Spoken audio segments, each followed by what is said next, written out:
Okay, we are reading from The Singing Tree, and I'm going to be reading chapter 8, and it's called Just Came. Just Came. Peter stayed at the farm for a week, just long enough to regain his strength. He seemed relieved of his worry, for Mother had assured him that his wife and baby Panny could stay with them as long as Mary wished.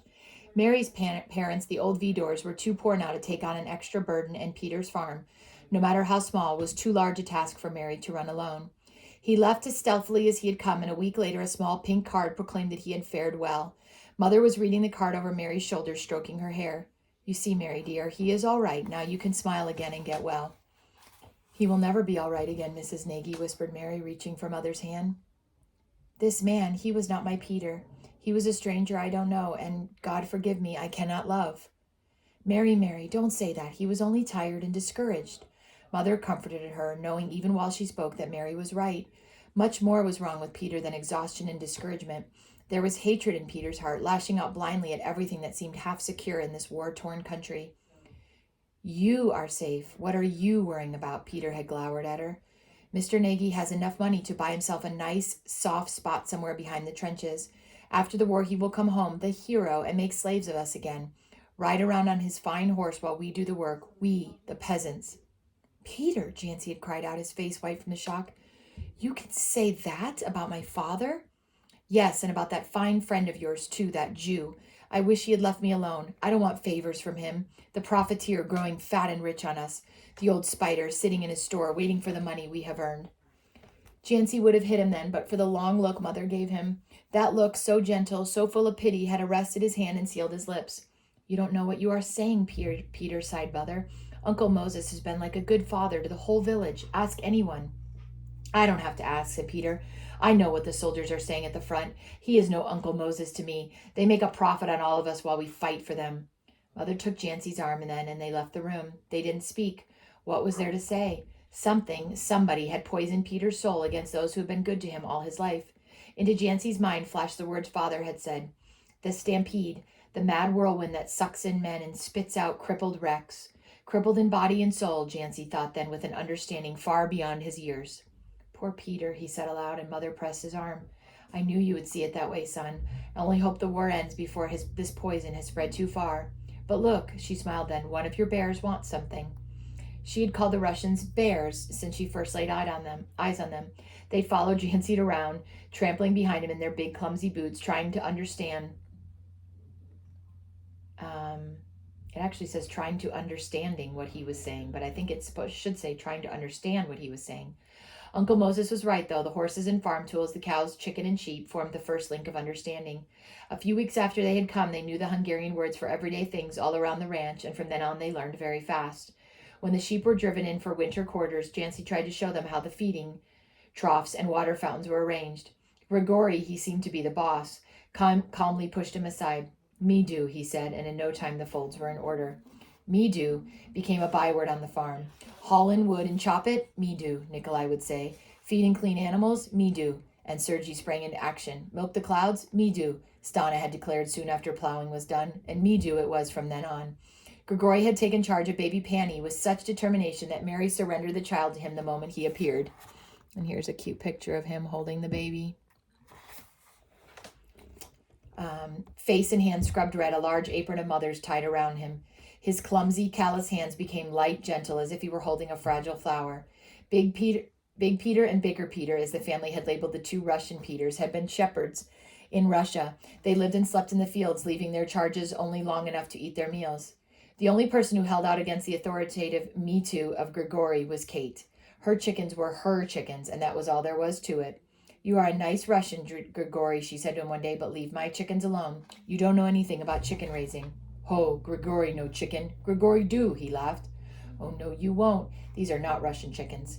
"Ho, chicken is chicken." But Kate stamped her foot. "No, me do. Go away." Grigory went laughing. From the yard he turned back. "Ho, chicken is chicken. Little devil is little devil. Rusko, Magyarsko, all same." It was Sergei who adopted Jancy. He managed to be always in sight, following him with his eyes, listening to every word he said. When in early December the first heavy snow fell, Sergei began to look worried, and one day he shuffled and clumped around Jancy, taking everything Jancy started to do right out of his hands. What's the matter with you, Sergei? Left Jancy. Can't I even wash my own face without you handing me a towel? This was too long a sentence for Sergei. He shook his head and then waved his arms around. Snow. That's right, snow. No much work now, said Sergei, looking anxiously at Jancy's face. There is enough. Sergei shook his head sadly. No much work now. Jancy send Russian back to camp. Oh, Jancy understood now what had worried Sergei. He thumped him on the back. No, Jancy like Russian. Jancy keep Russian. Don't you worry, Sergei. Ho, ho, ho, Sergei was shouting, his face a sudden sunbeam of grin. He ran into the yard. Grigory, Stana, Nikolai, Peter, he bellowed, and they came tramping through the snow. Jancy like Russian. Jancy keep Russian, he announced, beaming around the circle of questioning faces. His shouts had brought the whole family out, and suddenly they all found themselves hugged and kissed soundly. Grigory picked Kate and Lily right off their feet and was dancing around, holding them on his arms as if they had been feathers. My saints, gasped Kate as they calmed down a little. What's got into him? Grigory was holding Jancy by the arm. Jancy, here, he began, struggling with the words still strange to him. Look, see, he pointed at the snow-covered plains. See, step, like Russia, good. He turned to the group. Mother, like Mamushka, good. Baby, Jancy, work, horse, cow, all same, good. He frowned, at a loss for words to express what he really had on his mind. Then he laid a big hand on Jancy's heart. In here, all same, good, good. A grin sped over his solemn face. More. He looked at Kate. Chicken, all same. Little devil, all same. Grigory like. Kate marched up to him. Me do, she grinned, and standing on tiptoe, she gave him a resounding kiss. And so when Christmas came, the walls of the old kitchen embraced a large family again. The shepherds who brought in a new lamb for the baby were clad in drab remains of an enemy's uniform. The songs the men sang were strange tunes born on Russian steppes. Somewhere in the winter night, guns were roaring. But here in the old kitchen, peace still reigned and goodwill among men. The day after Christmas, the second snowstorm came. It lasted for a week, and it was 2 more weeks before enough of it had melted and blown away so Jancy could ride to the village for mail. He trampled into the store, cheeks aglow with the wind and anticipation. Will I need a bag, Uncle Moses, he said, holding out both hands. Even Moses couldn't find a way to soften the blow of an empty pigeonhole. He was too wise to say meaningless words about the storm and delay. He had seen that Jancy's eyes had already taken in the stacks of pink cards waiting for others. Finally, it was sturdy Jancy who found a crutch of a thought to lean on. Father's all right, or somebody else would have written. We would have heard. As weeks went by, growing into months, and he had to go home each time without news from father, he came to dread the moment when mother's anxious face would appear in the doorway, and he had to snuff out the tiny flame of hope in her eyes. She was so brave. Somehow she would summon a smile and say, No news is good news, son. Let's read the book and see what he wants us to do. The book had become a tower of strength for them. It was part of father, and even if they knew every word of it by heart, reading it brought father into the old kitchen. Even the Russians knew about it. Grigory would come in every morning. What big boss say today, Jancy? Go read. He would nod approval of every word. Big boss, good man. He thinks good things to do. And he saw to it that every wish of a man unknown to him was carried out. 2 Peters took the sheep back to the pastures in April, and Nikolai seeded down the oat fields. Corn was planted in May, and potatoes, and young piglets grew round and pink under Sergei's careful hands. There were things father couldn't foresee, and those Grigory took upon himself. Baby Panny had grown as round and pink as the piglets, but she could squeal much louder. She had learned that a full-throated yell would bring big Gogi running to her to pick her up, and Gogi she loved. The only time she was really quiet was when Grigory played tunes to her on a small balalaika he had fashioned from bits of wood and scraps of wire. Then they were both happy, gazing far, far away. Grigory was in Russia then, playing to his own baby daughter, and she in some fairyland. How these materials stretched, sighed Mother's one Sunday when she had dressed to go to church and the velvet bodice hung limp around her waist. Kate looked away quickly because her eyes were filled with tears, and tears were forbidden in the house. If you have to bawl, go bawl in the barn, said Jancy to her one day, glaring. If she doesn't cry, why should you? I miss Uncle Martin and Daddy, sobbed Kate, hurt. Go to the barn then. That's where I go to miss them, said Jancy. But now his voice was gentle. June came again, still without news from father, and then another blow fell. There was a letter in the mail from Mother's parents, whom Jancy had never seen. They lived in the mountains close to the border, and Mother had never had time to visit them since Jancy was born, and the old people were not to be coaxed away from their small farm, but now they had to leave it. Troops are marching through day and night, the letter said, and even if we had food, we couldn't eat it. There are many far hungrier than we. Could dear Martin come for us, daughter? We have no other place to go. Mother looked at Jancy anxiously. What will we do? Go for them, of course, and right away. Listen, Mother, he waved aside her. We can't leave the farm now. Listen to me. Grigory can run this place with both hands tied behind his back. How far is this place? Over 50 kilometers. I thought it was far. I cannot be home with grandfather. I can be home with grandfather and grandmother in 3 days. You are not going alone, Jancy. I won't let you. Now, Mother. But this time, again, Mother had her way. Jancy had to take Kate and Lily because Mother couldn't go, or wouldn't go, in case there would be news from Father. Mary couldn't go with the baby, and that left Jancy with the 2 girls to take whether he wanted to or not. So Grigori had his way after all. He was to take care of Kate's chickens. He listened solemnly to the endless instructions Kate gave him. Me no, me do. Me no, cried Kate in exasperation. All right, Grigori, but if there is one dead chicken here when I come back, there'll be a dead Russian.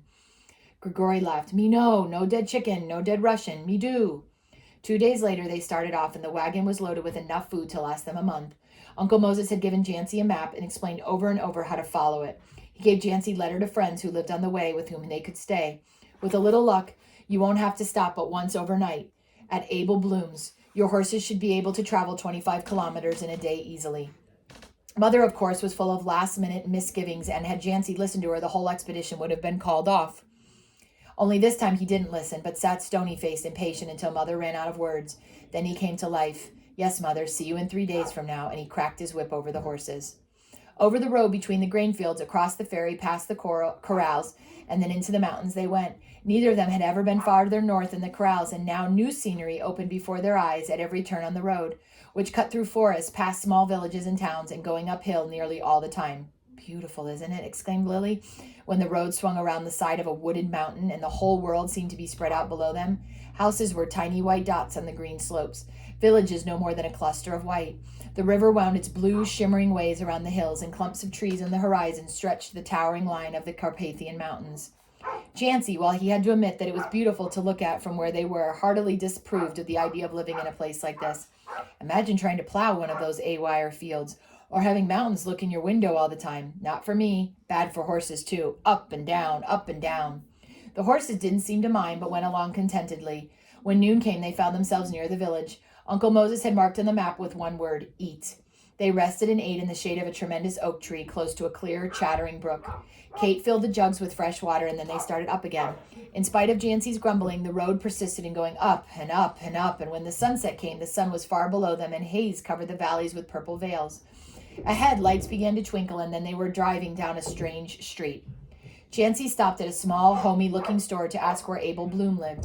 He didn't realize how tired he was until his feet were on the ground. Tired and very sleepy.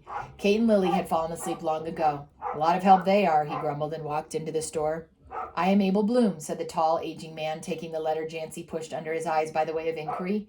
He looked remotely like Uncle Moses, only he was much taller and not so old. Jancy studied his face while he scanned the letter and then studied the store. It was very much like Uncle Mose. It even smelled the same. A little bit of everything, but mostly cheese. Must have been a long letter, but finally Mr. Bloom looked up. Now I know a lot about you, Jancy, and I can see that you are very tired. It must have been quite a journey. It was nothing, said Jancy modestly, but he had to yawn. Well, bring the girls in. I'll take care of the horses later, said Mr. Bloom.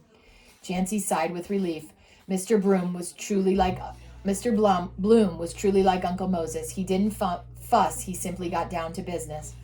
When Jancy came back with a stumbling, yawning girls, Mr. Bloom's wife was in the store reading the letter. Such babies, she smiled, putting her arms around them. She must have seen the fleeting frown on Jancy's face, because she added quickly, not you, Jancy. It takes a man to do what you are doing.